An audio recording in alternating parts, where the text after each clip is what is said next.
She had 17 minutes left to become someone's wife. 17 minutes before midnight on New Year's Eve, before the champagne toasts, before the first dance, before she promised forever to a man everyone said was perfect for her. The wedding dress hung on the back of the hotel room door, still in its protective bag, untouched. 200 guests sat in a ballroom 3 floors below, checking their watches, whispering among themselves, wondering why the ceremony hadn't started yet. Outside, snow fell silently on the streets of Minneapolis, covering everything in white, making the world look clean and new and full of possibility.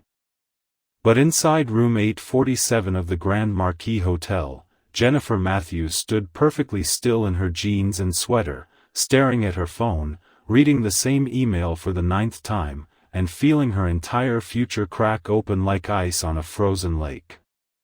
At 11:47 p.m., she made a decision that would change multiple lives forever.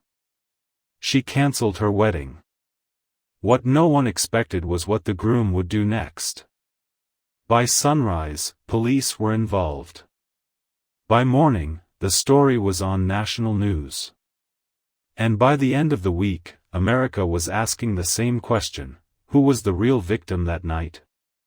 Because the truth behind this wedding cancellation was far darker than anyone imagined. This is a story about a woman who said no at the last possible moment, and a man who refused to accept that answer. It's about the version of someone we think we know, and the version that exists when no one else is watching. Within 72 hours of that cancelled wedding, there would be restraining orders, police reports, and enough evidence to fill 3 cardboard boxes in a prosecutor's office. The bride, Jennifer Matthews, was a 41-year-old financial consultant, respected in her field, private about her personal life, someone her friends described as careful and thoughtful and not the type to make rash decisions. The groom, Michael Brennan, was 45, a commercial real estate developer, charming and successful, the kind of man who commanded attention when he walked into a room, someone people described as intense but devoted, passionate about everything he did. The setting was Minneapolis on the biggest party night of the year, when the city was full of celebration and noise and distraction, when something terrible could happen and no one would notice until it was too late. Why did she cancel hours before the wedding? What did she know, and when did she know it? And why did the groom's reaction raise red flags nationwide? To understand what happened that night, we need to go back 3 years earlier, to a love story that looked perfect until it wasn't. Before we dive deeper, let us know in the comments where you're watching from. We'd love to hear from you. And if you're new here, click on the subscribe button so you never miss any of our upcoming videos. My mom said I can't hit 1,000 subscribers before today ends. Subscribe and let's prove her wrong. Jennifer Matthews grew up in a small town in Wisconsin, the middle child of 3 daughters, in a house where love was quiet and steady and never required grand gestures to prove itself. Her parents had been married 40 years when her father died of a heart attack at 68, and her mother always said the secret to their marriage was simple: they chose each other every single day, even on the days when choosing each other was hard. Jennifer carried that lesson into adulthood, through college at the University of Minnesota, through building her career in finance, through a brief marriage in her late 20s that ended amicably when both she and her ex-husband realized they wanted different futures. By the time she turned 40, she had a corner office, a condo overlooking the Mississippi River, close friends who felt like family, and a life that felt complete even without a partner. She wasn't looking for love when she met Michael Brennan at a charity fundraiser in the fall of 2021. But he was the kind of man who made you look twice.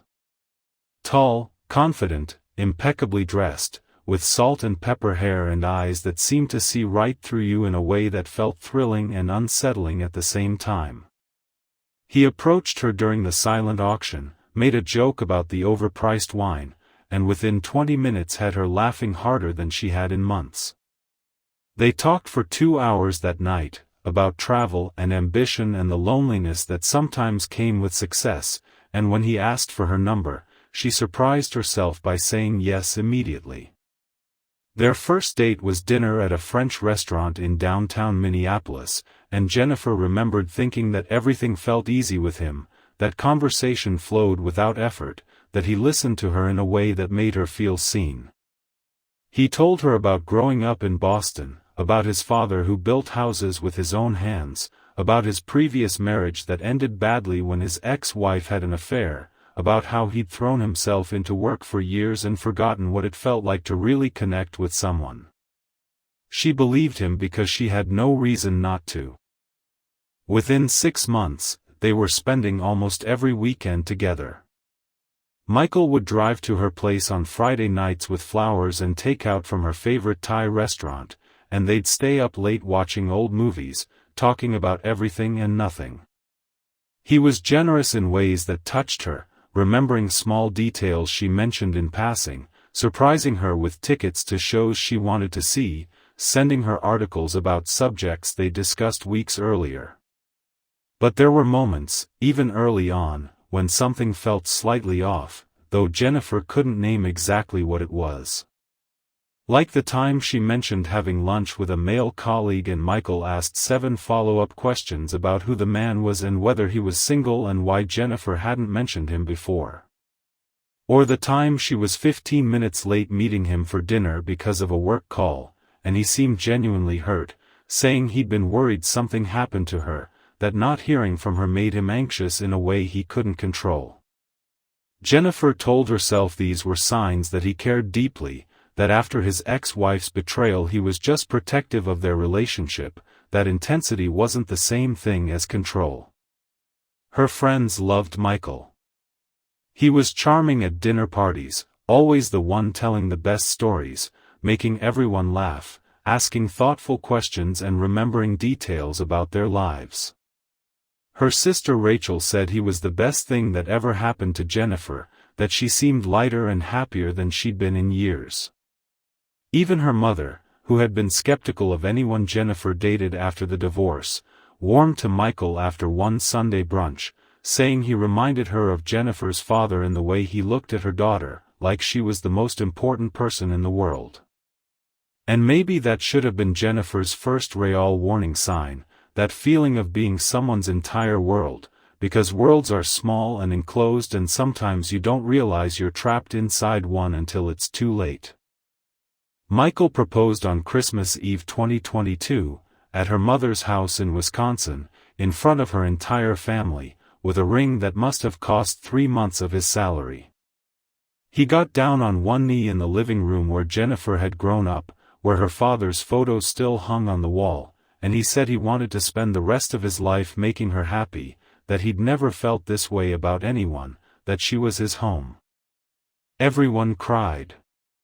Jennifer said yes because of course she said yes, because saying no in front of everyone she loved would have required a reason she didn't have yet, would have required naming a feeling she'd been pushing down for months, that quiet voice that said something about this relationship never fully felt safe. They set the wedding date for New Year's Eve 2024, exactly 2 years to the day after they'd shared their first kiss at a New Year's party. Michael wanted something big and elegant, a celebration that matched the significance of what they were building together. Jennifer went along with it, even though she'd always imagined something smaller, more intimate. Planning the wedding became Michael's obsession. He had opinions about everything: the flowers, the music, the menu, the guest list, the color of the napkins. At first, Jennifer found it endearing, how much he cared about making their day perfect. But as the months went on, she started to feel like a guest at her own wedding, like the event was something being done to her rather than created with her. When she suggested cutting the guest list from 200 to 100, Michael looked genuinely devastated, saying he'd already told so many people, that this was supposed to be a celebration of their love and didn't she want everyone to witness it.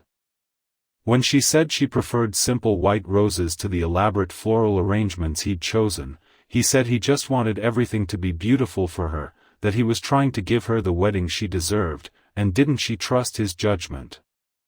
She started saying yes to things just to avoid the conversations, just to skip past the hurt look in his eyes when she disagreed with him. She told herself this was normal, that all couples compromised, that marriage was about choosing your battles. But something about this relationship never fully felt safe. And as the wedding day approached, those small concerns became impossible to ignore. The final 48 hours before the wedding were supposed to be magical.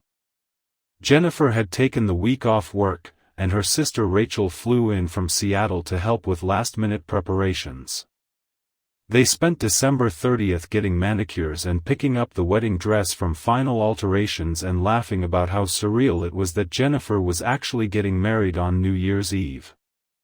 Rachel kept asking if Jennifer was nervous, and Jennifer kept saying no, but the truth was she felt something heavier than nervousness, something that sat in her chest like a stone and wouldn't move no matter how many deep breaths she took.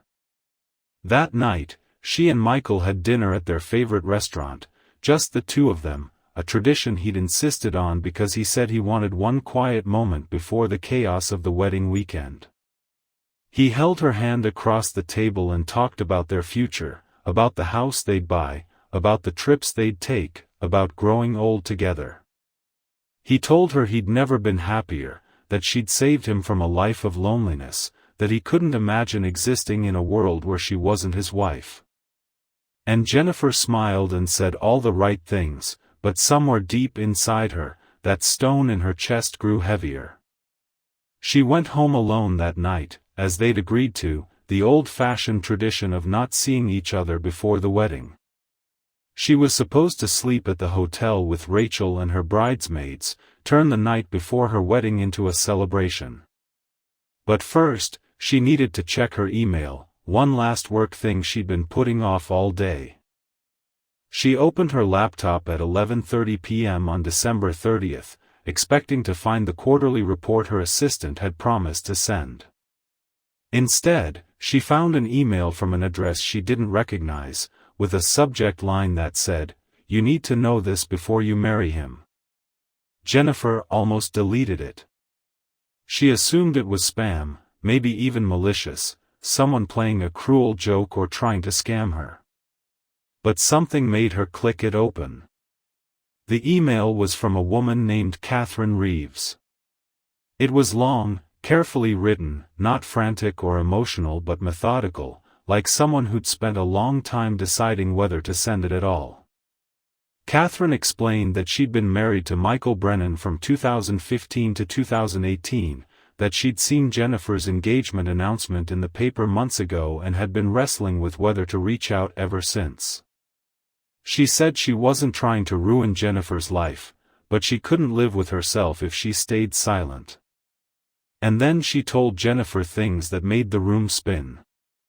She described a marriage that started with the same intensity, the same romance, the same feeling of being completely seen and cherished.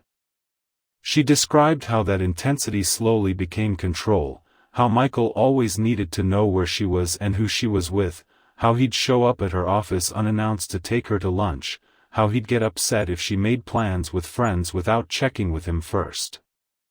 How he always framed it as love, as devotion, as just wanting to be close to her. Catherine wrote that she'd tried to leave him twice during the marriage, and both times Michael had convinced her to stay, crying and promising to change, saying he couldn't live without her, that his behavior came from fear of losing her the way he'd lost his mother young. She described the final incident that ended the marriage, a night when she came home late from a work event and found him waiting in the dark, furious, accusing her of lying about where she'd been. He didn't hit her, Catherine made that clear, but he'd grabbed her arm hard enough to bruise, and he'd screamed at her for 2 hours, and when she finally locked herself in the bathroom, she heard him punching the wall outside and she knew she had to leave or something worse would eventually happen. Catherine included copies of the restraining order she'd filed, the police report from that night, the divorce decree. She said she'd rebuilt her life since then, moved to another state, remarried someone kind and stable. She said she'd hoped Michael had changed, that maybe therapy had helped him, but when she saw the engagement announcement and saw how similar Jennifer looked to her, how their careers were similar, how the whole trajectory of the relationship sounded identical to hers, she knew she had to say something. The email ended with, "I don't know if you'll believe me. He's very convincing. But please, look at the documents I've attached. Ask him about the restraining order. Pay attention to how he reacts when you bring it up. And if you feel even a fraction of the fear I felt, please don't marry him. You deserve better than spending your life walking on eggshells around someone who says he loves you but treats love like ownership." Jennifer read the email 3 times. Then she opened the attachments. The restraining order was real, filed in Cook County, Illinois in March 2018. The police report described a domestic disturbance, officers responding to a call from neighbors who heard screaming. Michael's name was right there in black and white. Jennifer's hands were shaking. She looked at the clock, it was almost midnight. She picked up her phone to call Michael, then put it down. She didn't know what to say. She didn't know if Catherine was telling the truth or exaggerating or if there was some explanation that would make all of this make sense. But she knew one thing with absolute certainty, she couldn't marry him in 36 hours without asking him about this first. She didn't sleep that night. She lay in bed staring at the ceiling, replaying every moment of their relationship, looking for signs she'd missed. The questions about her male colleagues. The hurt looks when she wanted time alone. The way he always knew exactly what to say to make her doubt her own concerns. The elaborate wedding that felt more like his fantasy than their shared vision. The feeling she'd had for months that something never fully felt safe. At 7 a.m. on December 31st, she texted Michael, "We need to talk before the wedding. Can you come to my place?" He responded immediately, "Is everything okay? You're scaring me." She wrote back, "Just come over." He arrived 20 minutes later with coffee and bagels, smiling like nothing was wrong, like this was just another morning. Jennifer didn't smile back. She showed him the email on her laptop. She watched his face change as he read it, watched the color drain from his cheeks, watched his jaw tighten. When he looked up at her, his eyes were wet. He said Catherine's name like a curse. He told Jennifer that yes, the restraining order was real, but it wasn't what it looked like, that Catherine had filed it out of spite during the divorce, that he'd never laid a hand on her, that the police report was based on neighbors exaggerating what they heard. He said Catherine had cheated on him and when he confronted her about it she'd made up lies to make him look like the bad guy, that she'd manipulated the system because she knew people would believe a woman over a man. He said he'd been in therapy for years dealing with the trauma of that marriage, that he should have told Jennifer about it but he was ashamed, that he didn't want his past to ruin their future. He cried. He begged her to believe him. He said if she called off the wedding because of lies from his vindictive ex-wife, it would destroy him, that he'd spent years rebuilding his life and Jennifer was the only good thing that had ever happened to him. Jennifer wanted to believe him. God, she wanted to believe him. But she kept thinking about the look on his face when she'd been 15 minutes late to dinner, the questions about her colleagues, the way planning the wedding had felt less like collaboration and more like surrender. She said she needed time to think, that maybe they should postpone the wedding, just a few weeks, just until she could verify his version of events. Michael's expression changed. The tears stopped. His voice got very quiet and very controlled. He said they had 200 guests arriving in hours, that postponing would humiliate him in front of everyone he knew, that if she really loved him she would trust him over a stranger. He said Catherine had done this on purpose, sent that email right before the wedding to sabotage his happiness, and if Jennifer fell for it then maybe she didn't know him at all. He asked her to imagine how it would look if the wedding didn't happen, what people would say, how his business reputation would suffer. He told her she was letting fear win, that this was exactly what Catherine wanted, to plant doubt and destroy them. And then he said something that made Jennifer's blood run cold: "If you cancel this wedding, you'll regret it for the rest of your life." He left her apartment at 9 a.m. She stood in her living room for a long time after he was gone, listening to the sound of her own breathing. She thought about calling her mother, her sister, her best friend. But she knew what they would say, that Catherine's email could be fake, that Michael deserved the benefit of the doubt, that cold feet before a wedding was normal. She thought about all the ways she'd learned to doubt her own instincts over the past 3 years, all the time she'd pushed down that feeling of unease because Michael was so certain about everything. And she realized that if she married him today, she would spend the rest of her life wondering if she'd made a terrible mistake. At 11:47 p.m. on New Year's Eve, Jennifer Matthews called off her wedding. She didn't do it in person. She couldn't face Michael again.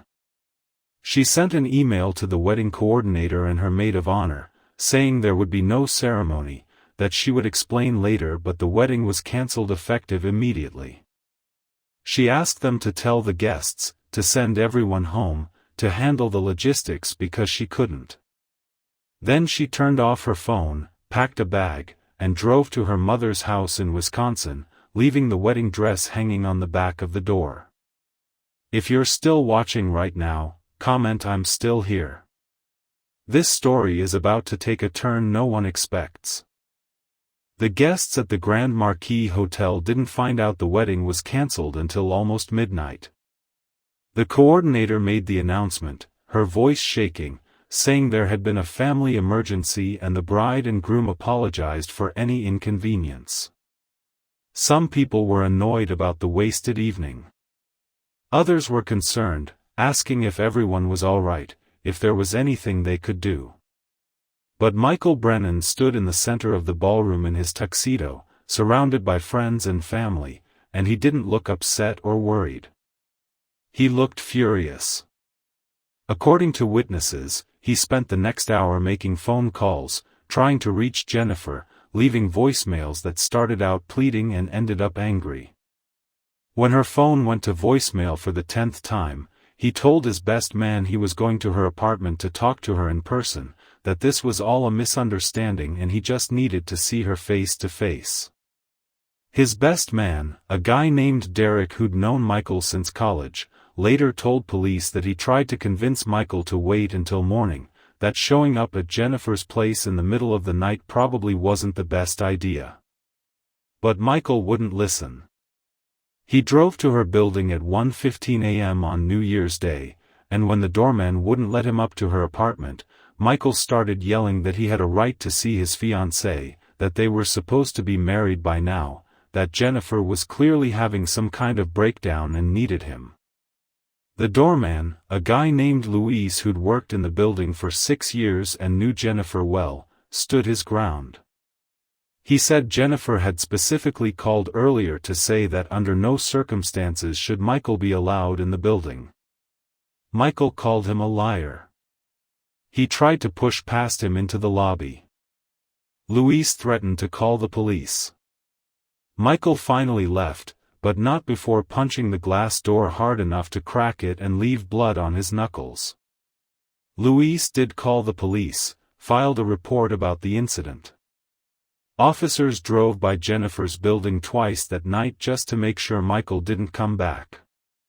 None of this would have become a bigger story except for what happened next. On January 2nd, 2 days after the cancelled wedding, Michael Brennan filed a missing persons report. He told police that Jennifer Matthews had disappeared, that she wasn't answering her phone, that her family claimed not to know where she was, that he was worried she might hurt herself. He described her as emotionally unstable, said she'd been acting erratically in the days before the wedding, that calling off the wedding was completely out of character and he feared she was in danger. He was convincing. He cried during the interview. He showed police text messages where Jennifer had said she loved him, where she'd talked about their future together. He painted a picture of a woman who'd had some kind of mental break, and he positioned himself as the concerned fiancé just trying to make sure she was safe. Police took the reports seriously. They contacted Jennifer's employer, her friends, her family.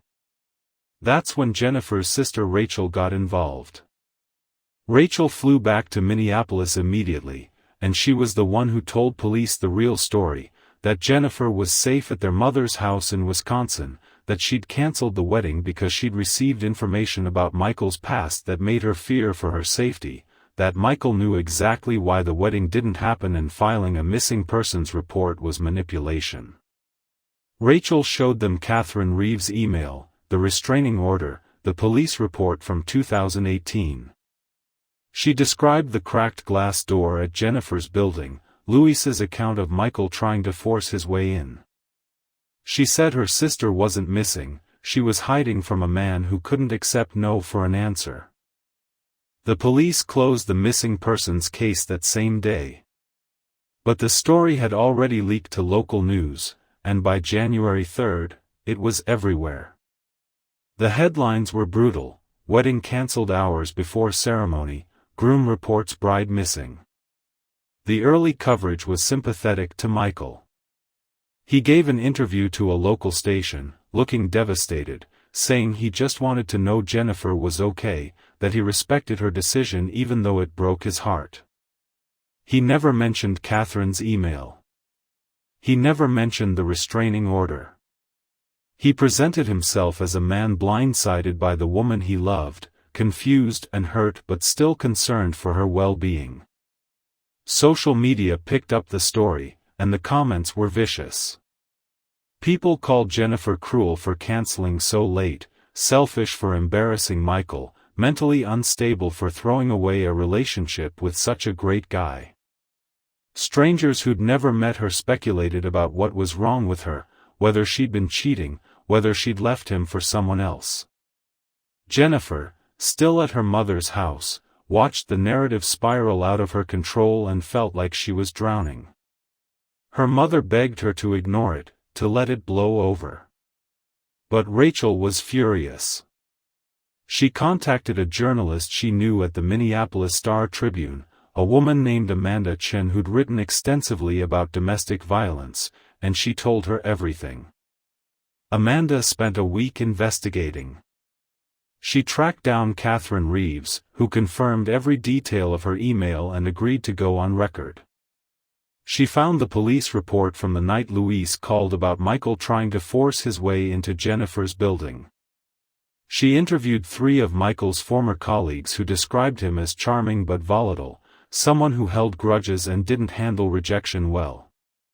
And she found something else, another woman, Lisa Torres, who dated Michael briefly between his divorce from Catherine and meeting Jennifer.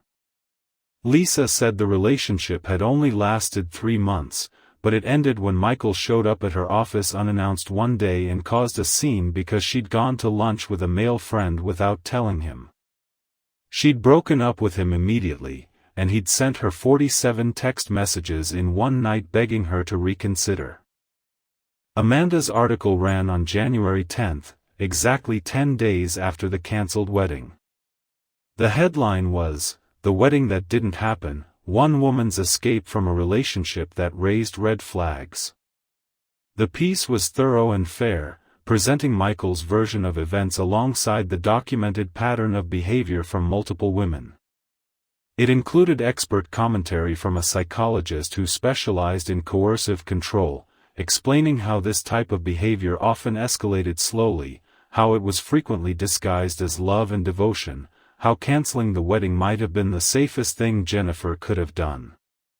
The article went viral. Within 48 hours, it had been shared hundreds of thousands of times.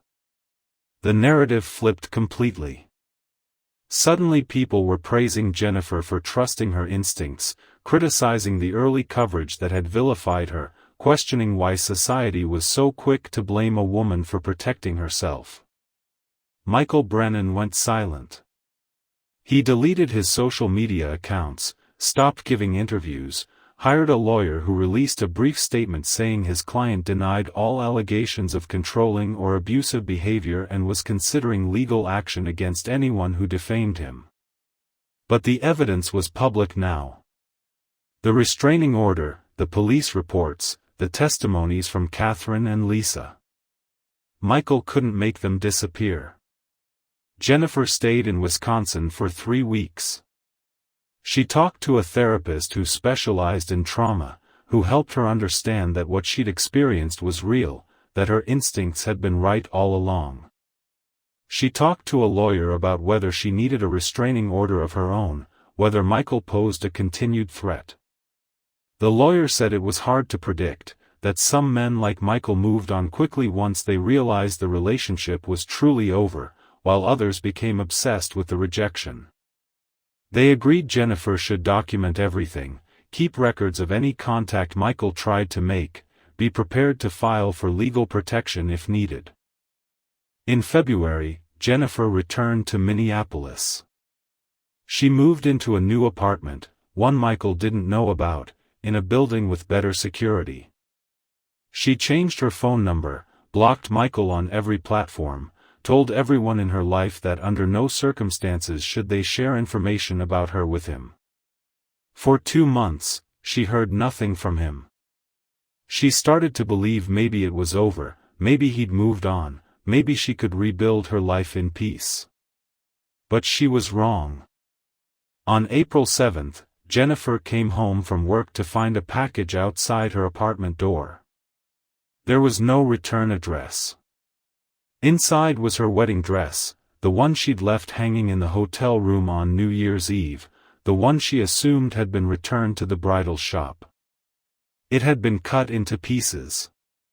Neat, deliberate cuts, like someone had taken their time.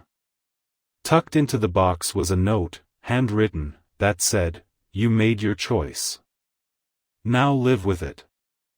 Jennifer called the police immediately. They documented the incident, added it to the growing file on Michael Brennan, told her this constituted harassment and she should file for a restraining order. She did, that same day. The hearing was scheduled for 3 weeks later. Michael didn't contest it. The restraining order was granted, prohibiting him from contacting Jennifer or coming within 500 feet of her home or workplace for 1 year. The judge noted the pattern of behavior, the escalation from emotional manipulation to destruction of property, and stated clearly that any violation of the order would result in immediate arrest. Jennifer thought that would be the end of it. She thought a legal order would be enough to make Michael finally leave her alone.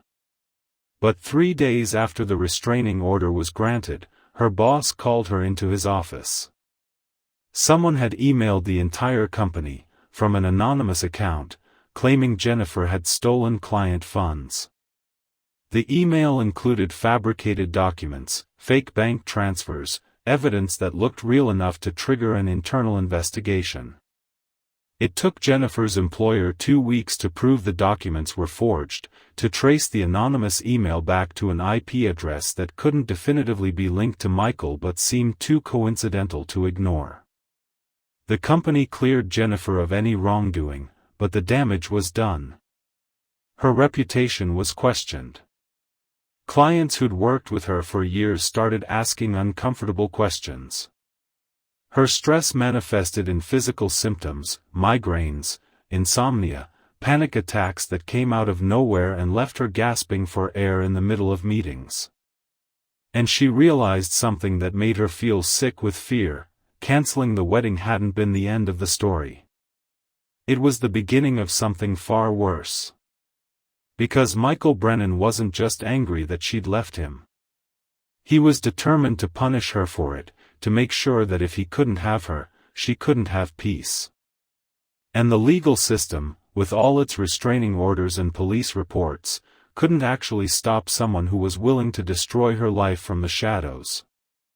If this hooked you already, don't forget to subscribe, like, and drop a comment because what happens next will absolutely shatter your expectations. For 3 months, Jennifer lived in a state of constant vigilance. She varied her route to work, checked her car for tracking devices, never posted anything on social media that might reveal her location. She started seeing a trauma therapist twice a week, someone who helped her understand that what she was experiencing had a name: post-separation abuse, a pattern where an abusive partner escalates their behavior after the relationship ends, using harassment and intimidation to maintain control even from a distance. The therapist told her this was actually common, that the most dangerous time for someone leaving a controlling relationship was often months after the initial separation, when the abuser realized they couldn't manipulate their way back in. Jennifer reported every incident to police. The destroyed wedding dress. The fake embezzlement accusations. Strange calls from unknown numbers that hung up as soon as she answered. A bouquet of dead roses left on her car windshield with no note. Police documented everything, but there was rarely enough evidence to prove Michael was behind it, and even when there was, the restraining order violations resulted in fines and warnings rather than jail time. Michael's lawyer was good, always arguing that the evidence was circumstantial, that his client was being unfairly targeted, that Jennifer was paranoid and seeing threats where none existed. By July, 6 months after the cancelled wedding, Jennifer was exhausted. She considered leaving Minneapolis entirely, starting over somewhere new, but she'd built her whole life in this city and the thought of letting Michael drive her away made her furious. She refused to let him win. Then, on July 23, everything changed. A woman named Sarah Castellano walked into the Minneapolis Police Department and asked to speak to whoever was handling Jennifer Matthews' case. Sarah was 38, a corporate attorney, and she'd been dating Michael Brennan for 2 months. She'd met him at a professional networking event in May, and the relationship had followed a familiar pattern: intense from the start, romantic gestures, constant communication, declarations of serious feelings within weeks. But the previous night, Michael had shown up at her apartment unannounced at 11 p.m., angry because she hadn't responded to his texts for 3 hours. When Sarah explained she'd been at a movie with friends and had her phone off, Michael accused her of lying, of being with another man, of disrespecting their relationship. The argument escalated. Michael grabbed her wrist when she tried to walk away from him, hard enough to leave marks. Sarah, who'd prosecuted domestic violence cases early in her career, recognized exactly what was happening. She ordered him to leave. When he refused, she called 911. Police arrived and removed Michael from the premises, and Sarah spent the rest of the night researching the man she'd been dating. That's when she found the articles about the cancelled wedding, about Catherine Reeves, about the pattern of controlling behavior. And she realized she'd been dating the same man Jennifer had almost married. Sarah gave police a detailed statement. She provided photos of the bruises on her wrist, copies of Michael's text messages which showed the same possessive patterns that Catherine and Jennifer had described, a witness statement from her neighbor who'd heard Michael yelling through the door. She also provided something else: access to Michael's emails. He'd left his laptop at her apartment weeks earlier and never password protected it. Sarah, to her credit, hadn't snooped until after the previous night's incident, but once she started looking, she found everything. Emails to a private investigator he'd hired to follow Jennifer and document her daily routine. Drafts of the fake embezzlement accusation, with notes about which documents to forge and how to make them look legitimate. Communications with a friend about ways to make Jennifer's life difficult without directly violating the restraining order. And most disturbing, a series of emails to himself, a kind of journal, where Michael wrote about Jennifer in ways that were obsessive and chilling. He described her canceling the wedding as the ultimate betrayal, said she'd humiliated him on purpose, that she deserved everything that was happening to her. He wrote about following her sometimes, watching her apartment from his car, imagining scenarios where she came back to him and apologized. The emails revealed someone who genuinely believed he was the victim, that Jennifer had wronged him, that his behavior was justified because she'd hurt him first. Detective Maria Santos, who'd been assigned to Jennifer's case, read through every email Sarah provided. She immediately contacted the district attorney's office. What had been a series of misdemeanor harassment incidents suddenly became a felony stalking case, with evidence of premeditation and sustained campaign of intimidation. The DA agreed to prosecute. On August 2, Michael Brennan was arrested at his office. He was charged with stalking, violation of a restraining order, harassment, and witness intimidation related to the fake embezzlement claim. The arrest made national news, partly because of the viral article from January, partly because the case illustrated something important about how abuse often escalates after separation. Jennifer found out about the arrest from Detective Santos, who called her personally to let her know before it hit the news. Jennifer didn't feel relief, not yet. She felt something closer to vindication, the knowledge that she hadn't been crazy or paranoid, that every instinct that told her to run had been correct. The trial was scheduled for November. In the months leading up to it, Jennifer's lawyer prepared her for what would likely be a difficult process, that Michael's defense would try to paint her as vindictive, that she'd have to relive every detail of their relationship in front of a courtroom full of strangers. But Jennifer was ready. She'd spent almost a year living in fear, and she was done hiding. Catherine Reeves flew in from Arizona to testify. So did Lisa Torres, the woman Michael had dated briefly between marriages.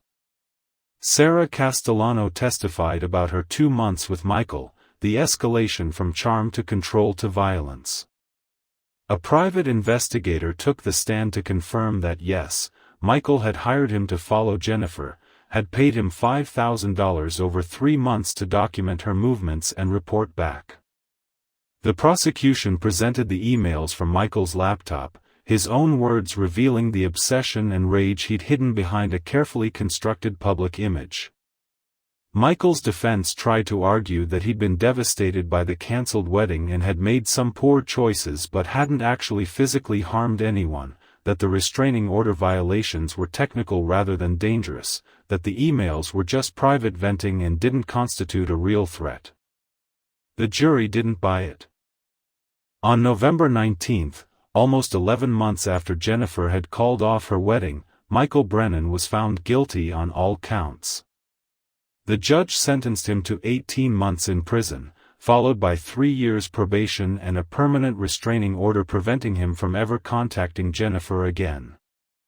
In his sentencing statement, the judge said something that stayed with Jennifer: this defendant engaged in a calculated campaign to punish a woman for exercising her right to choose not to marry him.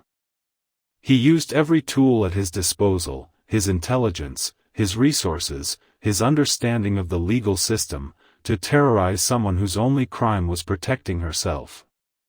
This court hopes this sentence sends a clear message that such behavior will not be tolerated. Jennifer sat in the courtroom and listened to the sentence and felt something break open inside her, some tight knot of fear she'd been carrying for a year. She didn't cry. She just breathed, deep and full, like she'd been holding her breath since New Year's Eve and could finally let it go. After the trial, Amanda Chen from the Star Tribune published a follow-up article, "The Wedding That Didn't Happen: How One Woman's Escape Led to Justice." The piece went even more viral than the first, shared across platforms, discussed on podcasts, referenced in congressional hearings about the need for better stalking laws. Jennifer became, reluctantly, a public figure, someone who represented the thousands of people who leave dangerous relationships and then have to fight to stay safe.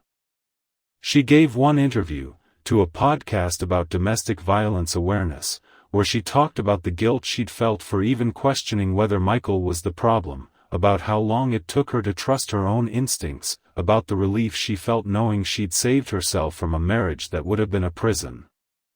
The most important thing she said, the line that got quoted everywhere, was this: if something doesn't feel right, it probably isn't.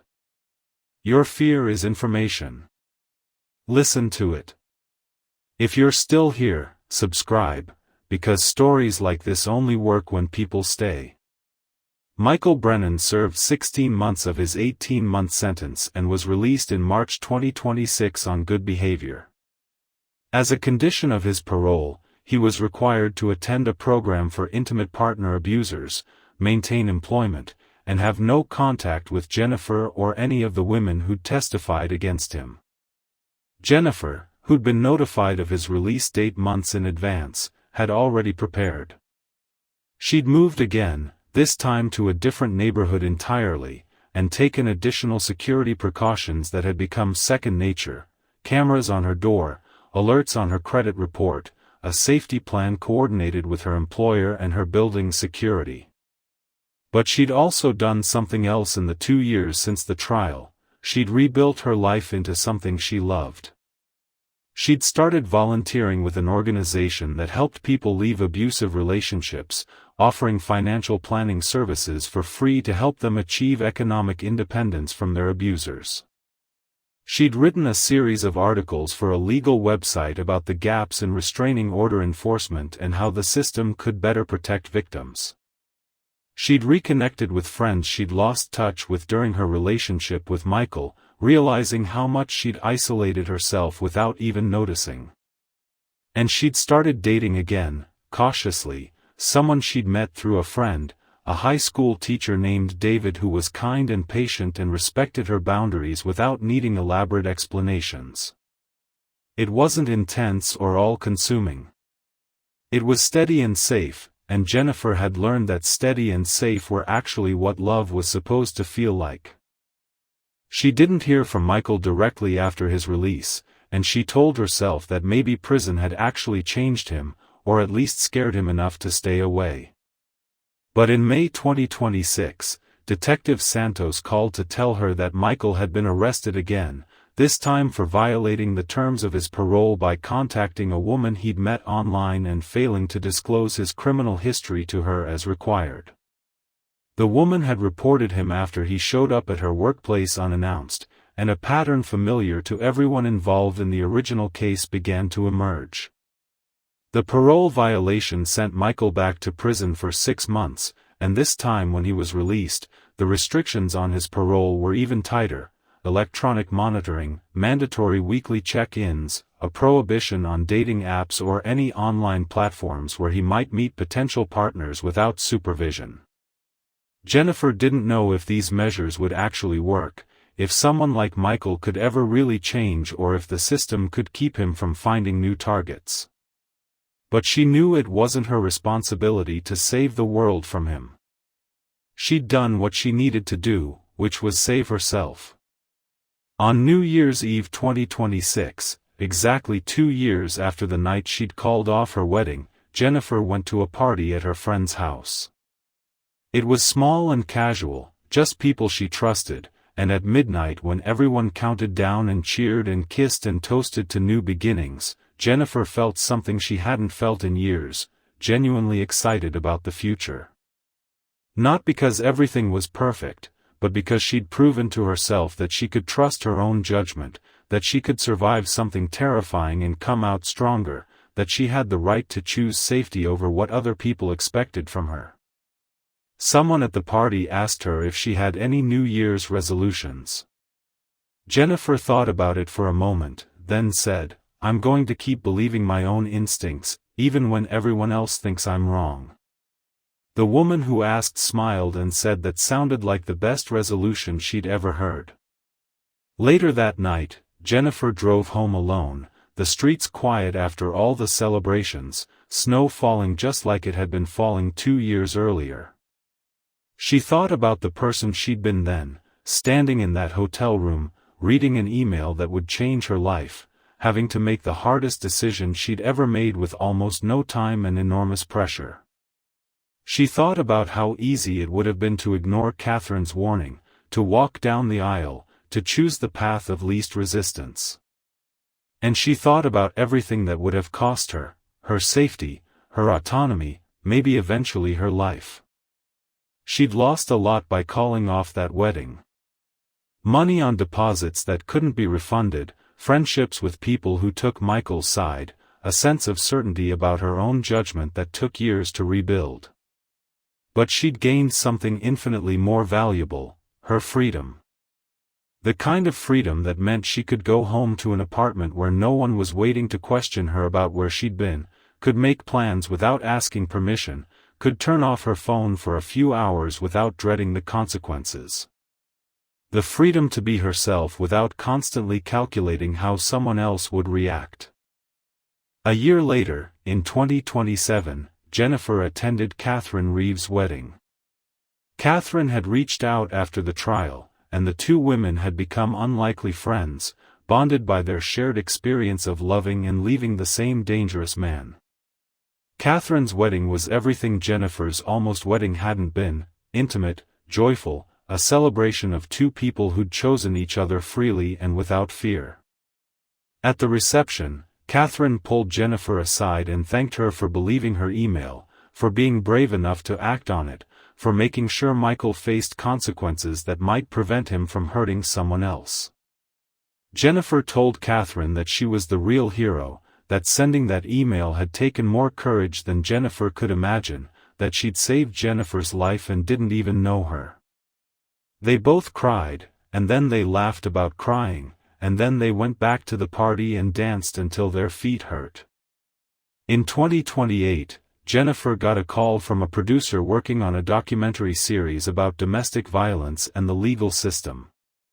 They wanted to feature her case, to tell the full story of what happened between the cancelled wedding and the trial.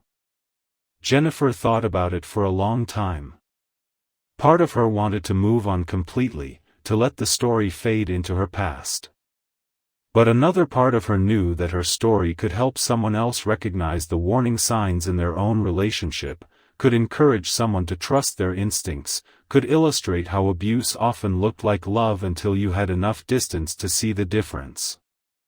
She agreed to participate, with one condition: that the documentary emphasize not just what Michael did, but the systemic failures that allowed it to continue for so long. The restraining orders that weren't enforced. The police reports that didn't lead to action until someone else came forward. The social pressure that made her doubt her own fear. The way society trained women to ignore their instincts in favor of giving men the benefit of the doubt. The documentary aired in early 2029, and it won several awards for its unflinching look at how post-separation abuse functioned and why it was so difficult to escape. Jennifer watched it once, at the premiere, and then never again. She didn't need to relive it anymore. She'd told her story, and now it belonged to the people who needed to hear it. By 2030, Jennifer had been promoted to partner at her firm. She'd bought a house, a small craftsman with a garden where she grew tomatoes and herbs. She and David had been together for 4 years, and while they hadn't gotten married, they'd built a life that felt solid and real and completely different from what she'd almost had with Michael. Sometimes people who knew her story asked if she regretted calling off the wedding so close to the ceremony, if she wished she'd discovered the truth earlier or handled things differently. Jennifer always said no. She was grateful it happened exactly when it did, because it meant she had just enough information to make the right choice and just enough time to get out before she was legally bound to someone who viewed marriage as ownership. She was grateful to Catherine for being brave enough to reach out. Grateful to Sarah Castellano for coming forward with evidence. Grateful to Detective Santos for taking her seriously. Grateful to every person who'd believed her when her story was being questioned. And mostly, she was grateful to herself, to the part of her that had read that email at 11:30 p.m. on December 30th and knew, despite everything Michael had told her about their love, despite all the pressure to go through with the wedding, despite the easier path of just ignoring her fear, that she needed to listen. That her instincts were trying to save her life. On New Year's Eve 2030, exactly 6 years after the wedding that didn't happen, Jennifer was exactly where she wanted to be, safe, free, and surrounded by people who loved her without needing to control her. The clock struck midnight. She raised her glass. And she was grateful for every single choice that had led her to this moment. So now you know the full story. The bride who cancelled her wedding on New Year's Eve, and the groom whose reaction revealed exactly why she'd been right to run. This wasn't just about one woman's escape from one dangerous man. It was about a pattern of behavior that exists in thousands of relationships, the kind of control that disguises itself as devotion, the kind of obsession that presents as love until you try to leave. It was about a legal system that too often fails to protect people until after the damage is done, about social pressure that makes people doubt their own fear, about the courage it takes to choose safety over what everyone expects from you. If you've watched this whole story, if you've stayed until the end, I want to ask you something. Do you think Jennifer made the right choice? Do you think canceling the wedding 17 minutes before midnight saved her life, or do you think she could have handled it differently? And if you found yourself in her position, if you received that email from a stranger warning you about the person you were about to marry, would you have believed it? Would you have had the strength to walk away? Leave your thoughts in the comments. I really want to know how this story made you feel, whether it reminded you of your own experiences or someone you know, whether it changed how you think about the warning signs of control in relationships. And if you're someone who's currently questioning whether your relationship feels safe, if something in this story resonated with you in a way that made you uncomfortable, please talk to someone. A friend, a therapist, a domestic violence hotline. Your instincts exist for a reason. Your fear is information. And you deserve a love that doesn't require you to ignore what your gut is telling you. Before we go, my mum said I can't hit 1,000 subscribers before today ends. Subscribe and let's prove her wrong. And if you think this story was shocking, wait until you hear what we have coming next.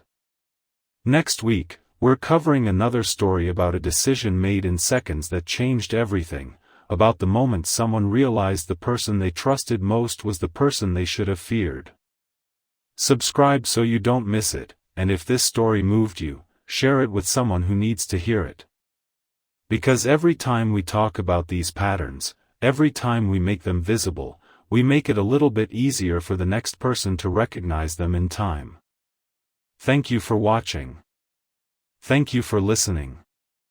And remember, choosing yourself is never selfish. It's survival.